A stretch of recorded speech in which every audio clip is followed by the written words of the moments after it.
What happened was the rations of these North Korean citizens were dropped. These citizens were more harmed. Second, we understand the livelihood of North Korean people went down, which is a fundamental reason for the increase of North Korean refugees in South Korea. Yes, ma'am.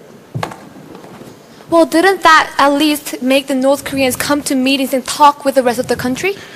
No, that is factually wrong. There is still no continuation of talks, six-party talks. Of suffering, lack of talks, and